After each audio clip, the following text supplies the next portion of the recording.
I grew up with my Bible. The Bible is the best. We're going to protect Christianity, and I can say that. I don't have to be politically correct. The evangelicals are with me because they know one thing about me. I'm not a liar. I win with the evangelicals by a lot. They know I'm legit. I wrote The Art of the Deal. I always say a deep, deep second to the Bible. The Bible is the best. The Bible. Well, you just heard it from Donald Trump. Christians love him. And today, Trump held a meeting with hundreds of evangelical leaders, the goal to address concerns about his candidacy. So, did it work? A special on-the-record evangelical panel of people in today's meeting is here. Reverend Franklin Graham, Ralph Reed, and Jerry Falwell Jr. all go on the record. And I should note, as of today, Ralph and Jerry are both on Trump's advisory board. So welcome, gentlemen. Welcome to all of you. Reverend, first to you. What happened today? Well, Greta, I was asked to come to a meeting and to hear Donald Trump, and I'm glad I did. As you know, I'm not supporting or endorsing anyone this year.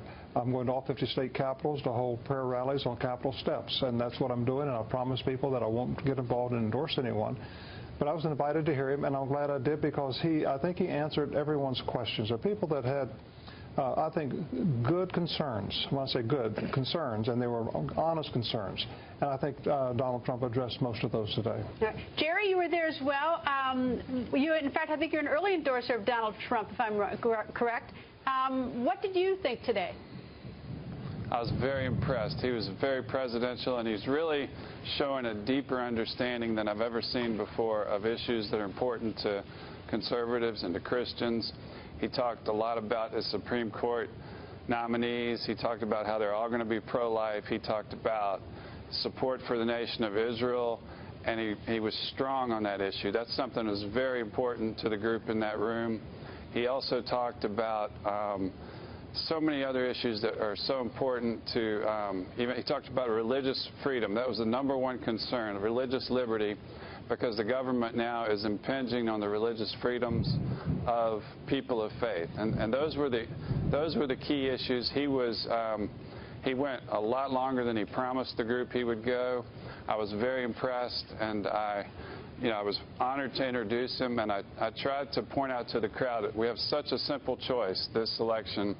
We can vote for somebody who's promised to support and defend the values that are important to conservatives and Christians, and to appoint the right nominees to the Supreme Court, or we can vote for a candidate who has promised she will not do either of the above. She will do just the opposite. So it was. Go ahead. Now, go to you, Ralph. Ralph, did he say anything, rather? Did he say anything that would probably, let's say, annoy some evangelicals? I don't think so, Greta. You know, as he himself said in the clip that you showed leading into this segment, you know, he's done extremely well among conservative evangelical voters in these just concluded primaries. He won, if you look at all the exit polls and the aggregate thereof in the 27 states for which we have them, he won 39% of the evangelical vote to Ted Cruz's 33 and Marco Rubio's 15. And this was in a field of 17 people that included 2 sons of preachers, Ted Cruz and Scott Walker, a former preacher and successful governor, Mike Huckabee. This was a very strong and deep field, and I think he's connected with them, and I think there were 2 things that really jumped out to me today. I have a relationship with Donald Trump. We've been friends for 7 years.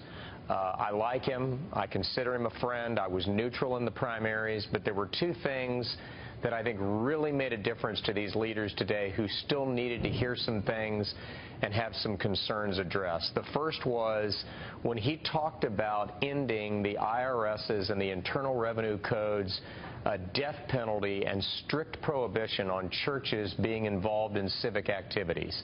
Right now, if a church or Liberty University or a major ministry like Franklin's or somebody else's spends 1 dime making a statement in the civic arena. They can have their entire tax-exempt status revoked. Many major ministries have been subject to harassment by the IRS, to invasive audits, to ultimately harassment. And he said that he would repeal that prohibition and replace it with a standard that protected freedom of speech. I'd say that's the first thing. The second thing was he reiterated his commitment to appoint conservative, strict constructionist jurists to the U.S. Supreme Court. Greta, this is the first time in modern American history that we've gone into a presidential election with a vacancy on the Supreme Court, on a court that is divided and split right down the middle, 4 liberals and 4 conservatives. It isn't just the presidency on the line, it's the entire federal judiciary, and he's released a list of 11 names who are outstanding people who will decide everything that we care about, from life to religious freedom to Obamacare down the line. I think that's very important to conservative voters of faith. All right, Reverend Franklin, you've gone, I've seen on your Facebook page all the pictures, because you've gone to a number of state capitals. You're going to hit all of them eventually before November. Do you get the sense, they're all coming out to pray, but do you get the sense that they are enthusiastic about the election, that they'll come out to vote? Because that's something different. They're going to come out to vote, Greta. This is, they come out in the middle of the day. This is noon, and it's a work week, not a weekend where they can take off. This is a work day, and people come by the thousands, and they get there early, Greta. And I'm amazed. They're not coming there to hear me. They're not coming for entertainment. They're coming because they sense our nation is in trouble, and that the only hope is God. And I tell them that I have no faith in the Republican Party. I have no faith in the Democratic Party. My only hope for this country is God. And they get that, and they understand, and we pray, and we spend the first 10, 15 minutes, Greta, in prayer. That's what we do. And then I challenge people to get involved. I challenge them to vote, but I also challenge people to run. When I say run for office, I'm talking about at the local level. We need to get the mayors. We need to get the county commissioners. We need to get the city council. We need to get school boards. I want Christians to run for school boards. That is so important. If we could get the school boards, born-again evangelical Christians on those school boards, it can make a huge difference in this country for the next 20 years, Greta. Well, I've certainly been watching the Facebook page that you have, and it certainly has been busy about that. Gentlemen, it's always nice to see you. We never have enough time, but I hope you all come back as we watch this election. Thank you. Thanks, Greta. Thank you, Greta. Appreciate it.